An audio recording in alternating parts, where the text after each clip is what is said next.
আল্লাহ রাব্বুল আলামিন কোরআনে বলেন, ওয়ামা আরসালনাকা ইল্লা রাহমাতান লিল আলামিন।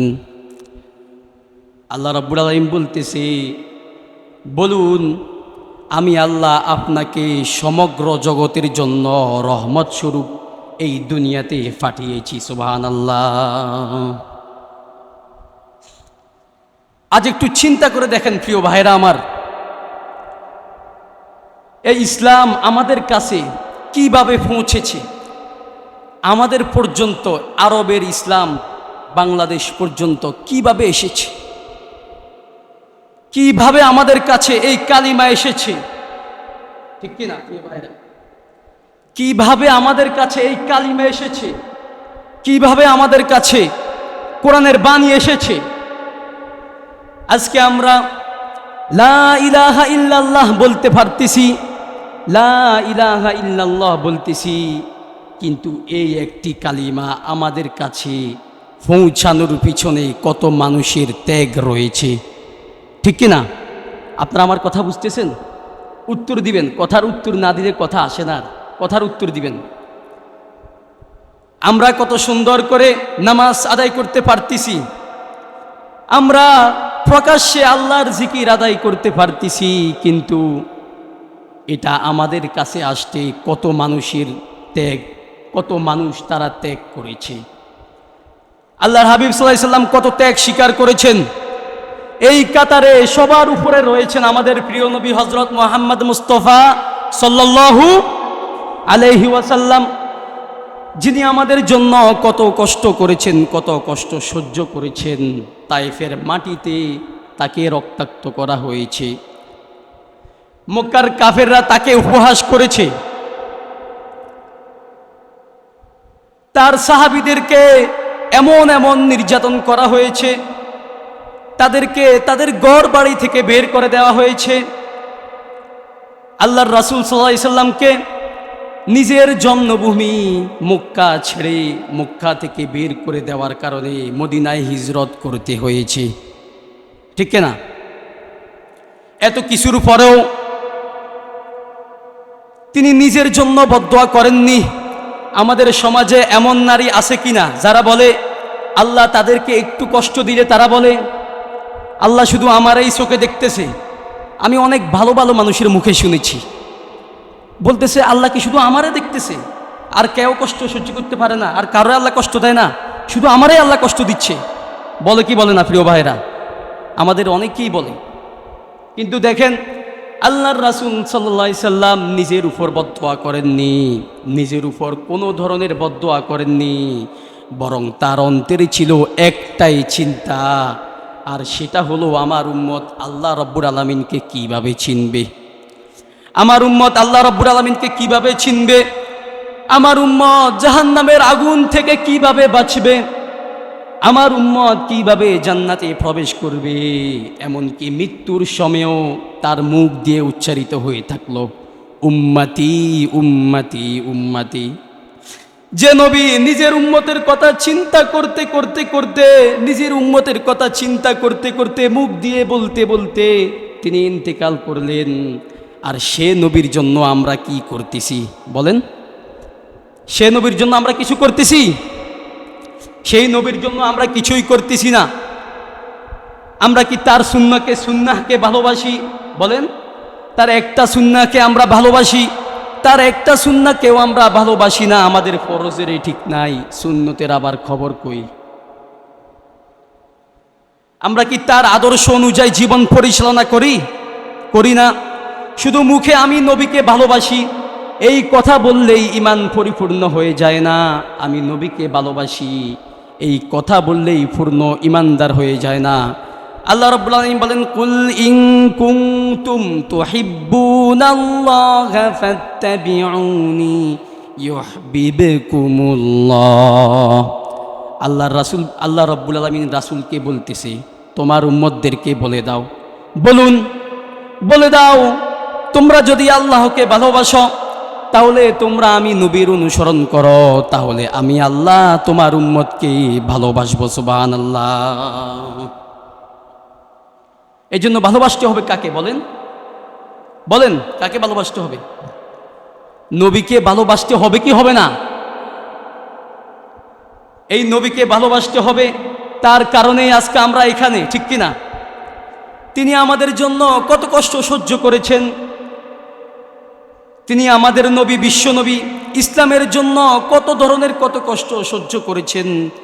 কষ্ট সহ্য করতে করতে এক পর্যায়ে আল্লাহ রাব্বুল আলামিন কোরআনে বলতেছে, উযিনা লিল্লাযীনা ইউকাতালুনা বিআন্নাহুম যুলিমু ওয়া ইন্নাল্লাহা আলা নাসরিহিম লাকাদির। আল্লাহু আকবার। আল্লাহ রাব্বুল আলামিন যখন দেখলেন তার পয়গম্বর, তার নবী কত কষ্ট করতেছে ইসলামের জন্য, মায়ের খাইতেছে, মক্কার কাফেররা উপহাস করতেছে, তাইফের মাটিতে তাকে রক্তাক্ত করা হয়েছে। আল্লাহ রাব্বুল আলামিন যখন এগুলা দেখলো আর সহ্য করতে পারলেন না, তখন আল্লাহ কোরআনের মধ্যে বলতেছেন, উযিনা লিল্লাযীনা ইউকাতালুনা বিআন্নাহুম যুলিমু ওয়া ইন্নাল্লাহা আলা নাসরিহিম লাকাদির। আল্লাহ রাব্বুল আলামিন বলতেছে, যাদের বিরুদ্ধে যুদ্ধ করা হচ্ছে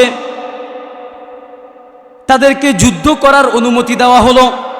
যাদের বিরুদ্ধে যুদ্ধ করা হচ্ছে তাদেরকে যুদ্ধ করার অনুমতি দেওয়া হলো, কারণ তাদের উপরে জুলুম করা হচ্ছে। আর নিশ্চয় আল্লাহ সুবহানাহু ওয়া তাআলা মুমিনদেরকে সম্পূর্ণরূপে সাহায্য করতে সক্ষম, ঠিক কি না? আল্লাহ রাব্বুল আলামিন মুমিনদেরকে সাহায্য করতে পারে কি পারে না? আল্লাহ রাব্বুল আলামিন তারপরে বলতেছে, আল্লাযীনা উখরিজু মিন দিয়ারিহিম বিগাইরি হাক্কিন ইল্লা আন ইয়াকুলু রাব্বুনাল্লাহ। সুবহানাল্লাহ বলেন। আল্লাহ রাব্বুল আলামিন বলতেছেন, তারা এমন লোক যাদেরকে অন্যায়ভাবে নিজেদের ঘর বাড়ি থেকে বের করে দিয়েছে, ঠিক কি না? অন্যায়ভাবে মক্কার কাফেররা মুসলিমদেরকে অন্যায়ভাবে তাদের ঘর থেকে বের করে দিয়েছে। শুধু এই অপরাধে একটাই তাদের অপরাধ, তারা মুখে বলেছিল রব্বুনাল্লাহ, আমাদের রব আল্লাহ। তারা এই কথা মুখে স্বীকার করার কারণে মক্কার কাফেররা তাদের ঘর বাড়ি থেকে বের করে দিল। তারা তাদের কোনো ক্ষতি করেনি। কোনো ক্ষতি করেছে? কোনো ক্ষতি করেনি। তাদের কাছে এই ধর্ম ভালো লেগেছে, তারা মুখে এই জন্য স্বীকার করেছে রব্বুনাল্লাহ, আমাদের রব আল্লাহ। এই কথা বলার কারণে তাদেরকে তাদের ঘর বাড়ি থেকে বের করে দেওয়া হয়েছিল। কি অপরাধ ছিল তাদের? তাদের কোন অপরাধের কারণে তাদেরকে ঘর থেকে বের করে দিয়েছে? এই ঈমানের কারণে তাদেরকে মক্কায় নির্যাতন করা হয়েছে, ঠিক কিনা? এই ঈমানের কারণে তাদেরকে মক্কায় নির্যাতন করা হলো, কাউকে প্রহার করা হলো, কাউকে শাস্তি দেওয়া হলো, আর শেষ পর্যন্ত অনেক সাহাবীকে নিজেদের ঘর বাড়ি থেকে বের করে দেওয়া হলো। তাদের একটাই অপরাধ কি কয়টা? একটা। তাদের অপরাধ একটাই, তারা বলেছিল রব্বুনাল্লাহ, আমাদের রব আল্লাহ। এই কথা স্বীকার কারণে তাদেরকে অন্যায়ভাবে ঘর থেকে বের করে দিয়েছে। আল্লাহ রাসূল সাল্লাল্লাহু আলাইহি সাল্লাম এবং সাহাবীদের যখন দীর্ঘদিন জুলুম করতে করতে সহ্য করতে না পেরে আল্লাহ রাব্বুল আলামিন এই আয়াত প্রথমবার এই আয়াতের মধ্যে যুদ্ধের কথা বলেছে। যুদ্ধের অনুমতি দেওয়া হলো। বলতেছে, তোমরা কি মনে করেছ? বলতেছে বিআন্নাহুম যুলিমু, তাদের উপরে অত্যাচার করা হয়েছে, তাদের উপর অত্যাচার করা হয়ে তোমাদের উপর অত্যাচার করা হয়েছে, এই জন্য তোমরা যুদ্ধ করো। আল্লাহ রাব্বুল আলামিন নিজের শক্তি দেখায়নি, অর্থাৎ রাসূলের সৈনিকদেরকে বলেনি যে তোমরা শক্তিশালী এই জন্য তোমরা যুদ্ধ করো, এই কথা আল্লাহ রাব্বুল আলামিন বলেনি। আল্লাহ বলতেছে তোমাদের উপর জুলুম করা হয়েছে, তোমাদের উপর অত্যাচার করা হয়েছে, এই জন্য তোমরা যুদ্ধ করো। দেখছেন আল্লাহর হিকমত, সুবহানাল্লাহ। বিআন্নাহুম যুলিমু, তোমরা অত্যাচারিত হয়েছ, এই জন্য তোমরা যুদ্ধ করো। আল্লাহ বলতে পারতো চাইলে আমি বলতে পারতো চাইলে যে তোমরা শক্তিশালী, তোমরা যুদ্ধ করো, এই কথা আল্লাহ বলেনি। আল্লাহ রাব্বুল আলামিন বলেছে তোমাদের উপর অনেক জুলুম করা হয়েছে, অত্যাচার করা হয়েছে, সেই জন্য তোমরা এই জুলুমের প্রতিরোধ গড়ে তোলো। ঠিক কিনা? আজকে সেই পরিবেশ আছে দেশে। অন্যায়ের বিরুদ্ধে কথা বলা যায় না, অন্যায়ের বিরুদ্ধে কথা বললেই জেলে ঢুকতে হয়। ঠিক কিনা? অন্যায়ের বিরুদ্ধে কোনো কথা বলা যায় না। আল্লাহর রাসূল সাল্লাল্লাহু আলাইহি সাল্লাম অন্যায়ের বিরুদ্ধে কথা বলার কারণে মক্কা ছাড়তে হলো। তদ্রূপভাবে আমাদের সমাজে এমন আলেমকেও দেখা যায় যারা অন্যায়ের বিরুদ্ধে কথা বলার কারণে আজও তারা কারাবন্দী হয়ে আছে। ঠিক কিনা বলেন? ঠিক কিনা? আছে না নাই? আছে। তারপরে দেখেন আল্লাহ রাব্বুল আলামিন তারপরে বলতেছেন ওয়া ইন্নাল্লাহা আলা নাসরিহিম লাকাদির, নিশ্চয় আমি আল্লাহ তোমাদেরকে সাহায্য করতে সক্ষম। আমি আল্লাহ তোমাদেরকে সাহায্য করব, তোমরা আমার উপরে তাওয়াক্কুল করো, তোমরা শক্তি দেখাইও না, তোমরা আমার উপরে তাওয়াক্কুল করো, আমি আল্লাহ তোমাদেরকে বিজয়ের দান করব। সুবহানাল্লাহ। দেখেন হিজরতের মাত্র কিছুদিন পর দ্বিতীয় হিজরিতে মুসলমানদের সঙ্গে মক্কার কাফেরদের ঐতিহাসিক সংঘর্ষ হয় বদরের ময়দানে। বদরের ময়দানে ঐতিহাসিক সংঘর্ষ কি হয়? সংগঠিত হয়। তো সেখানে মুসলিমদের সংখ্যা ছিল মাত্র 313 জন। 313 জন। এটা হচ্ছে সিরাতের মাস। আপনারা কথা বলিয়েন না, কথা বললে ডিস্টার্ব ফিল করি, কথা বলিয়েন না। বলছে সিরাতের মাসে তোমরা সিরাত পড়ো। আপনারা কি কেউ সিরাত পড়েন? পড়েন না, এই জন্য বলতেছি শুনেন। তখন সেই যুদ্ধে মুসলিমদের সংখ্যা ছিল মাত্র 313 জন, আর কাফেরদের সংখ্যা ছিল প্রায় 1000। কিছু কিছু বর্ণনাতে দেখা যায় 1100 বলা হয়েছে, 1100 বলা হয়েছে। বাহ্যিক হিসাবে মুসলমানরা ছিল দুর্বল, অস্ত্র কম, লোকবল কম, জনবল কম, এত মানুষ নেই, শক্তি কম, প্রস্তুতিও কম। কিন্তু তাদের সঙ্গে ছিল আল্লাহর সাহায্য। ওয়া ইন্নাল্লাহা আলা নাসরিহিম লাকাদির। ওই যুদ্ধের আয়াত যখন আল্লাহ রাব্বুল আলামিন নাজিল করলেন, সে আয়াতের শেষে বলে দিলেন ওয়া ইন্নাল্লাহা আলা নাসরিহিম লাকাদির, আমি আল্লাহ তোমাদেরকে সাহায্য করতে সক্ষম। সুবহানাল্লাহ। আল্লাহ রাব্বুল আলামিন সাহায্য করার কারণে কি হয়েছে দেখেন। তারপরে বলতেছে আল্লাহ আরেক আয়াতে বলতেছে ওয়ালাকাদ নাসারাকুমুল্লাহু বিবাদরিন ওয়া আনতুম আযিল, আর অবশ্যই আমি আল্লাহ তোমাদেরকে বদরে সাহায্য করেছি যখন তোমরা ছিলে অনেক দুর্বল। সুবহানাল্লাহ। আল্লাহ আল্লাহর কথা রেখেছে। সুবহানাল্লাহ। আল্লাহ আগের আয়াতে বলে দিয়েছে ওয়া ইন্নাল্লাহা আলা নাসরিহিম লাকাদির, আমি তোমাদেরকে সাহায্য করতে সক্ষম। তারপরে বলতেছে ওয়ালাকাদ নাসারাকুমুল্লাহু বিবাদরিন ওয়া আনতুম আযিল, বাস্তবেই আল্লাহ রাব্বুল আলামিন বদরের যুদ্ধে মুসলমানদেরকে সাহায্য করেছেন। সুবহানাল্লাহ।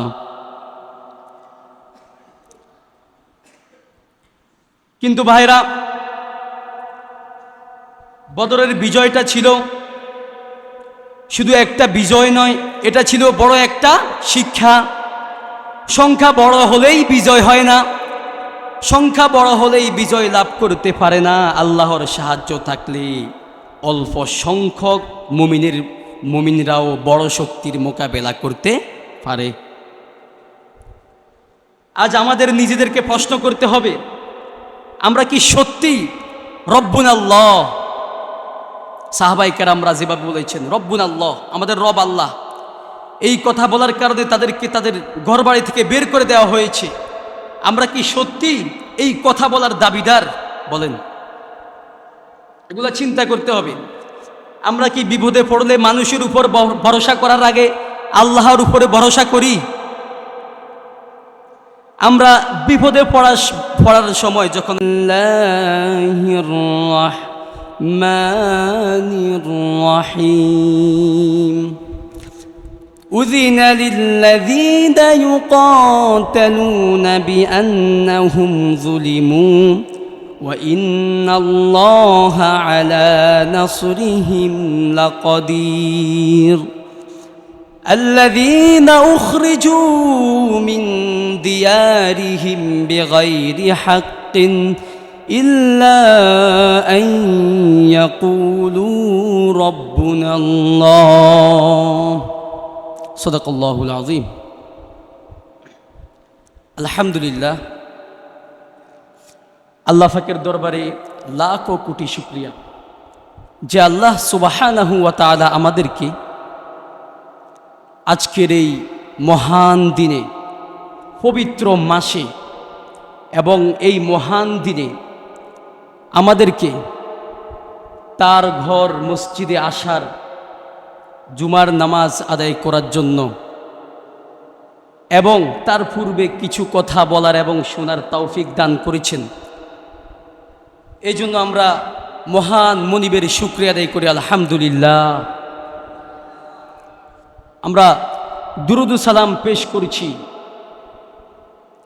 সেই রসুলের উপর সাল্লাল্লাহু আলাইহি ওয়াসাল্লাম, সেই রসুলের উপর যিনি আমাদেরকে কুফুরের মতো অন্ধকার থেকে বের করে, কুফুরের মতো অন্ধকার থেকে বের করে আমাদেরকে দিনের আলোতে নিয়ে এসেছেন আলহামদুলিল্লাহ। প্রিয় ভাইরা, আমরা এমন একটি মাস অতিক্রম করছি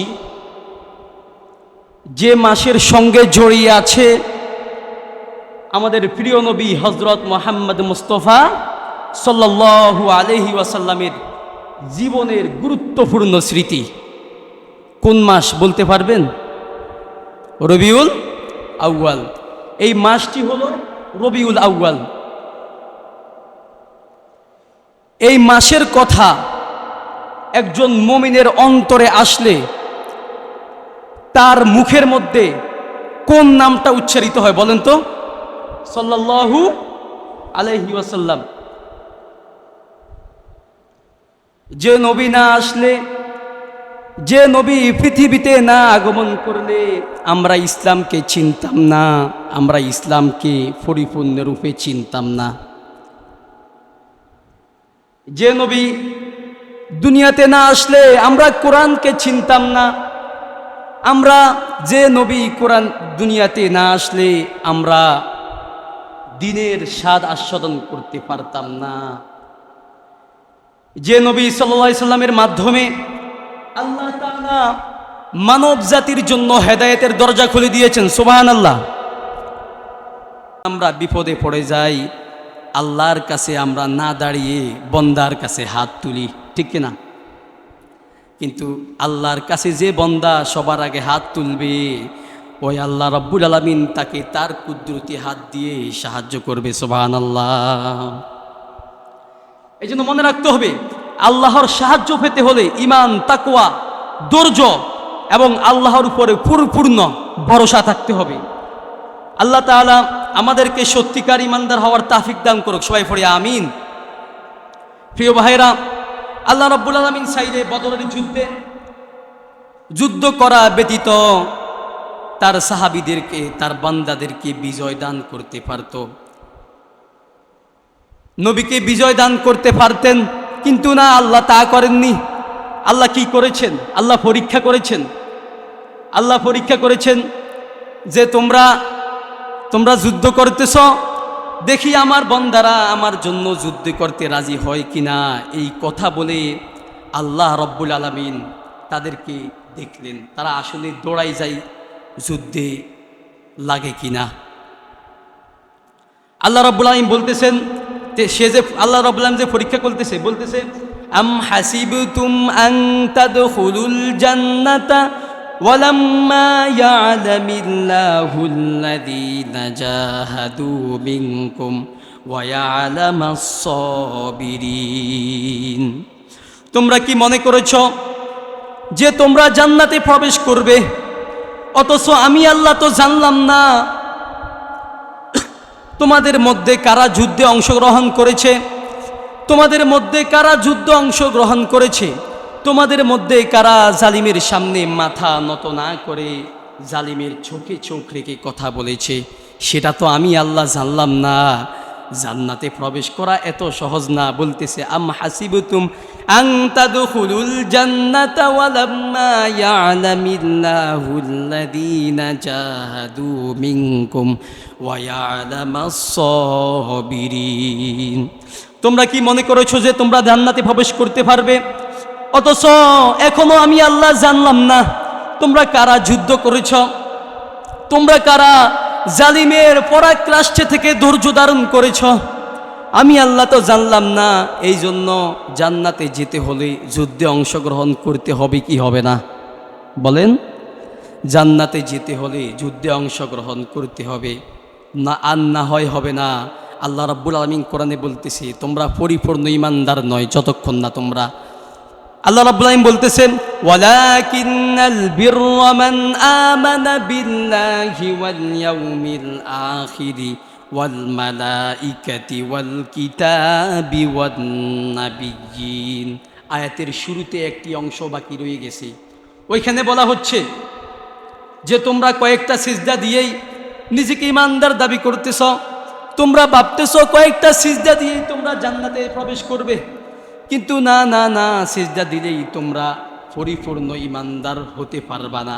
আর পরিপূর্ণ ঈমানদার যদি তোমরা না হতে পারো তাহলে তোমরা জান্নাতে প্রবেশ করতে পারবা না। তোমাদেরকে আগে পরিপূর্ণ ঈমানদার হতে হবে। পরিপূর্ণ ঈমানদার হতে হলে তোমাদেরকে 5 বিষয়ের উপর ঈমান আনতে হবে। আল্লাহ রাব্বুল আলামিন এই আয়াতের মধ্যে আবার ব্যাখ্যা করতেছে ওয়ালাকিন্নাল বিররা মান আমানা বিল্লাহ ওয়াল ইয়াউমিল আখিরি ওয়াল মালাইকাতি ওয়াল কিতাবি ওয়ান নাবিয়্যিন। আল্লাহু আকবার।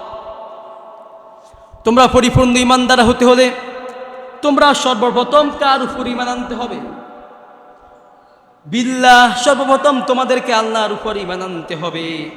ওয়াল ইয়াউমিল আখির, তারপরে কিয়ামতের দিবসের প্রতি তোমাদেরকে ঈমান আনতে হবে। ওয়াল মালাইকাতি, তোমাদেরকে ফেরেশতাদের প্রতি ঈমান আনতে হবে। ওয়াল কিতাব, এবং কি তোমাদেরকে কিতাবের উপর ঈমান আনতে হবে। ওয়ান নাবিয়্যিন, তোমাদেরকে নবীর উপর ঈমান আনতে হবে। তোমরা নবীকে পরিপূর্ণরূপে মানতে হবে, তাহলেই তোমরা পরিপূর্ণ ঈমানদার হতে হবে। আর আমাদের সমাজে আমরা ফরজের খবর নাই, সুন্নত তো দূরেই থাক, আমরা ফরজের খবর নাই, ঠিক কিনা প্রিয় ভাইরা? আমরা সুন্নতের অনুসরণ করি না, অথচ আল্লাহর রাসূল সাল্লাল্লাহু আলাইহি সাল্লাম এই দিনকে আমাদের কাছে আনতে কত কষ্ট সহ্য করতে হয়েছে, তিনাকে কত মার খেয়েছেন তিনি। তাইফের মাটিতে তাকে পাথর মেরে ছোট বাচ্চাদেরকে লেলিয়ে দেওয়া হলো। তোমরা পাগল পাগল বলো, আল্লাহর রাসূলকে পাগল পাগল বলতো, আর পাথর নিক্ষেপ করে তাইফের মাটিতে তাকে রক্তাক্ত করা হয়েছে। তারপরেও তিনি ধৈর্য ধারণ করেছে, তিনি নিজের জন্য বদদোয়া করেননি। আর আমাদের কি অবস্থা বলেন, আমাদের কি অবস্থা? তিনি নিজের জন্য বদদোয়া করেননি, আর আমরা নিজের জন্য বদদোয়া করতে করতে মরে যাই। আমাদেরকে আল্লাহ রাব্বুল আলামিন হালকা পরীক্ষা করলে আমরা অনেক পাগল হয়ে যাই। আমরা আল্লাহকে নিয়ে শিরিক মার্কা কথা বলি। আল্লাহ আমাদেরকে হালকা পরীক্ষা করলে আমরা বলি আল্লাহকে শুধু আমাকেই দেখতেছে, আমরা এই ধরনের কথাগুলো বলি। কিন্তু আল্লাহর রাসূল সাল্লাল্লাহু আলাইহি সাল্লাম আমাদের কাছে এই দিনটাকে আনার জন্য কত কষ্ট করেছেন, কত ত্যাগ স্বীকার করেছেন।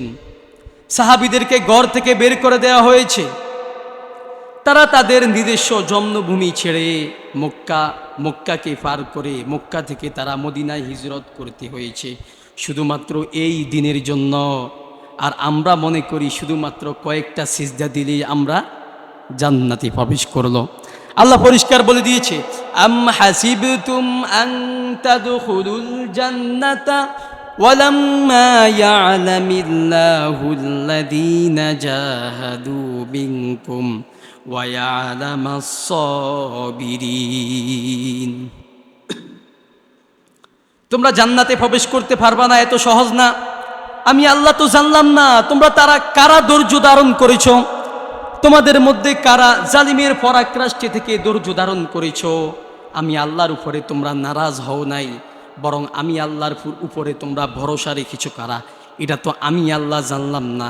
এই জন্য আল্লাহ না জানলে তোমরা কখনো জান্নাতে প্রবেশ করতে পারবে না। প্রিয় হাজিরিন, পূর্বের আয়াতে বলেছি আল্লাহ রাব্বুল আলামিন বলেছেন যে 5 বিষয়ের উপরে, প্রধান 5 বিষয়ের উপরে যদি কোনো ব্যক্তি ঈমান না আনে সে মুমিন হতে পারবে না। এই 5 বিষয়ের উপরে আমাদের কি ঈমান আনতে হবে? আমরা কোরআনের উপর ঈমান এনেছি, আমরা এটা মুখে বলি, কিন্তু অন্তরে আমরা সেটা কতটুকু মানতেছি? প্রিয় ভাইরা, আমরা সেটা অন্তরে কতটুকু মানতেছি? জুমার নামাজ আসলে আমাদের মসজিদ ভরে যায়, কিন্তু অন্য 5 ওয়াক্ত নামাজে আমাদের একজন কেউ দেখা যায় না, ঠিক কিনা? দেখা যায়? কেউ আসে না, অল্প কয়েকজন মানুষ আসে, আর বাকিরা তাদের কাজ কামে লিপ্ত। আল্লাহ পাক আমাদেরকে 24টা ঘন্টা দান করেছেন। একটা দিন রাত্রি কয় ঘন্টা? 24 ঘন্টা।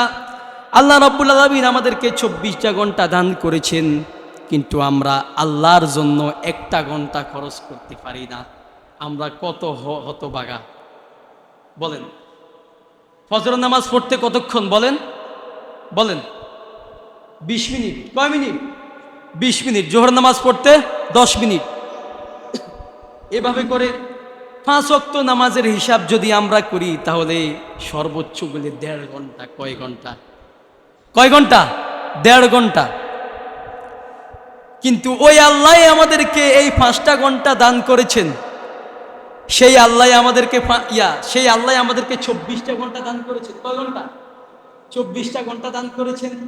কিন্তু আমরা তার এমন বান্দা, আমরা তাকে 1.5 ঘন্টা সময় দিতে পারি না। অথচ কোরআনের মধ্যে স্পষ্ট বলে দিয়েছে, নামাজের কথা তো দূরেই থাক, বলছে তোমরা যদি কোরআনের প্রতি পরিপূর্ণ বিশ্বাস স্থাপন করতে না পারো তাহলে তোমরা কখনোই জান্নাতে প্রবেশ করতে পারবে না। কোরআনকে শুধুমাত্র এই নামাজ, এই রোজার মধ্যে সীমাবদ্ধ রাখলেই হবে না। কোরআনকে নামাজের মধ্যে আমরা যেভাবে মানি, নামাজে তো আমরা মানি, কিছু মানি, আমরা কিছু মানুষ মানি। আমরা যারা কোরআনকে নামাজের মধ্যে মানতেছি, শুধুমাত্র নামাজের মধ্যে মানলেই কি কোরআনের হক আদায় হয়ে যাবে? না। এই কোরআন যেভাবে নামাজকে ফরজ করেছে, ঠিক সেইভাবেই সমাজকে পরিচালনার কথা ফরজ করেছে। এই কোরআনের মধ্যে আল্লাহ রাব্বুল আলামিন কোনো কিছুই বাদ রাখেননি। এই কোরআনের কারণে হযরত ওমর রাদিয়াল্লাহু তাআলা আনহু ইসলামের দ্বিতীয় খলিফা হয়েছে। হযরত আবু বকর রাদিয়াল্লাহু তাআলা আনহু ইসলামের প্রথম খলিফা হয়েছে। এই কোরআনের কারণে ওমর রাদিয়াল্লাহু তাআলা আনহু দ্বিতীয় খলিফা হয়েছে। ওমর রাদিয়াল্লাহু তাআলা আনহু সর্বপ্রথম ইসলামের খুব বিরুদ্ধে ছিল। তিনি ইসলামের নাম শুনতে পারতো না, ইসলামকে তিনি দেখতে পারতো না। হঠাৎ করে তিনি একদিন দেখলেন তার বোন মধুর কণ্ঠে কোরআন তেলাওয়াত করতেছে। তাহা মা আনজালনা আলাইকাল কুরআনা লিতাশকা ইল্লা তাযকিরাতান লিমান ইয়াখশা তানজিলাম মিম্মান খালাকাল আরদা ওয়াস সামাওয়াতিল উলা। ওমর রাদিয়াল্লাহু তাআলা আনহু তার বোনের কণ্ঠে এই চমৎকার আয়াতগুলো শুনে তিনি মনে মনে বলতেছে, এটা তো মানুষের লেখা কোনো কিতাব হতে পারে না। মানুষের লেখা বইতে ভুল থাকে, ঠিক কিনা? মানুষের যেই লেখা লেখে সেই লেখা কিছুদিন পরে পরিবর্তন হয়ে যায়। মনে রাখবেন, একজন লেখক যখন একটা বই লেখে, ওই বইটা তার 10 বছর পরে হোক, 20 বছর পরে হোক, পরিবর্তন করতে হবে। কিন্তু ওমর রাদিয়াল্লাহু তাআলা বলতে লাগলো, এত সুন্দর শব্দগুলো শুনে, এত সুন্দর বাক্যগুলো শুনে তিনি বলতেছে, এই কোরআন মানুষের লেখা কিতাব হতে পারে না। মানুষের লেখা কিতাবগুলোতে বই ভুল থাকে, সময়ের সাথে সেটা পরিবর্তন হয়ে যায়, কিন্তু এটা এমন একটা কিতাব যেই কিতাবের মধ্যে কোনো আর এই ইসলাম গ্রহণ করার কারণেই ওমর রাদিয়াল্লাহু তাআলা আনহু ইসলামের দ্বিতীয় খলিফা নিযুক্ত হয়েছেন। সুবহানাল্লাহ। এই জন্য আমরা আমাদের সময়টাকে মূল্যায়ন করব। আমরা 24টা ঘন্টা থেকে 1.5টা ঘন্টা আল্লাহকে দিব ইনশাআল্লাহ। রাজি আছেন প্রিয় ভাইরা? ইনশাআল্লাহ সবাই আজকে থেকে প্রতিজ্ঞা করেন। যারা নামাজ 5 ওয়াক্ত পড়েন না, আজকে থেকে প্রতিজ্ঞা করেন যে আমি আল্লাহকে, যে আল্লাহ আমাকে 24টা ঘন্টা দান করেছেন, আমি সেই আল্লাহকে 1.5 ঘন্টা দিব ইনশাআল্লাহ। প্রিয় ভাইরা, আপনারা এই যে বয়স কেমন হয়েছে, আপনারা তো এখনো শক্ত আছে, অনেক শক্ত আছে। দেখেন, মানুষের মধ্যে কয়েকটা স্তর আছে, জীবনের কয়েকটা স্তর আছে। একটা হচ্ছে শৈশব, কৈশোর, যৌবন, তারপরে বার্ধক্য। বার্ধক্য মানে বৃদ্ধ, যেটা আমরা বলি।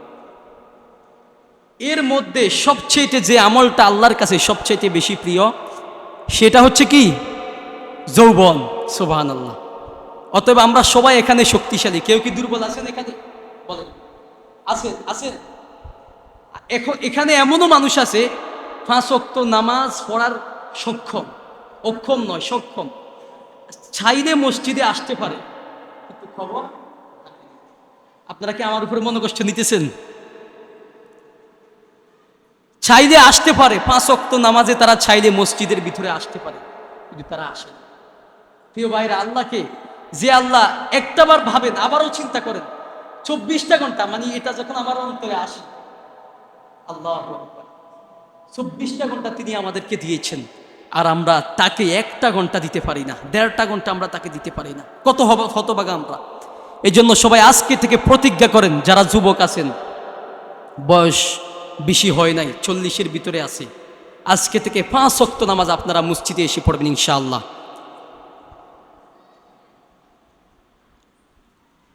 তারপরে প্রিয় ভাইরা, অশ্লীলতাকে ছাড়তে হবে।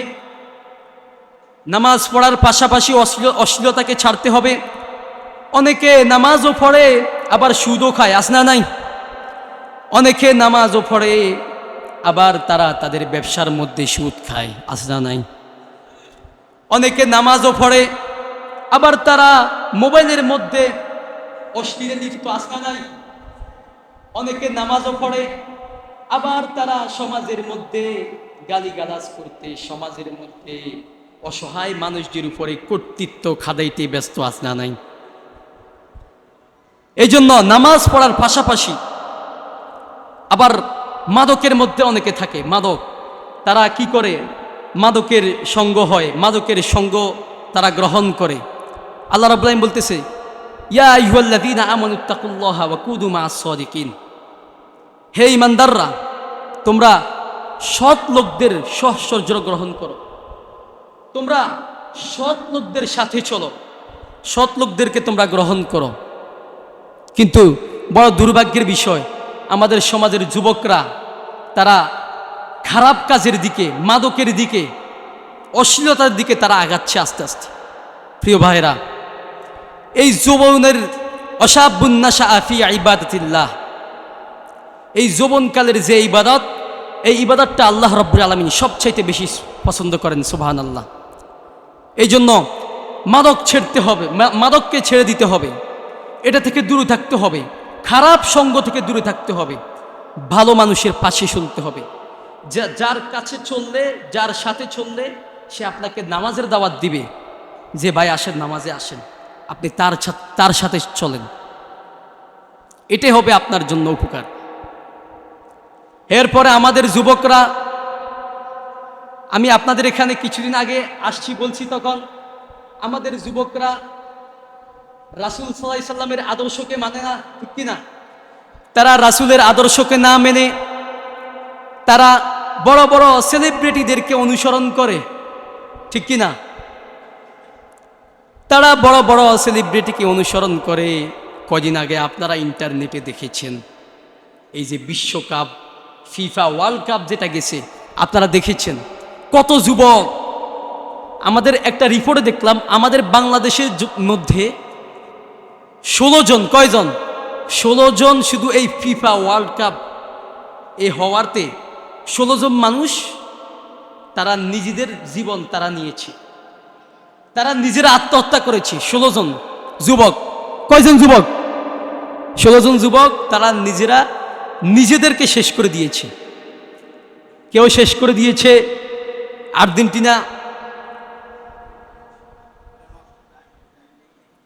কেউ শেষ করে দিয়েছে আর্জেন্টিনা জিতে গেছে, এই জন্য তারা তাদেরকে শেষ করে দিয়েছে। কেউ নিজেকে শেষ করে দিয়েছে ব্রাজিল জিতে গেছে, এই জন্য তারা তাদেরকে শেষ করে দিয়েছে। বড় দুর্ভাগ্যের বিষয়, যুবক সমাজের মেন্টালিটি আজ কোথায় গিয়ে দাঁড়িয়েছে। আল্লাহ আমাদেরকে হেফাজত করুক, সবাই পড়ি আমিন। ওয়া আখির দাওয়ানা আলহামদুলিল্লাহি রাব্বিল আলামিন। আপনারা যারা পরে আসছেন সুন্নত পড়ে দিন।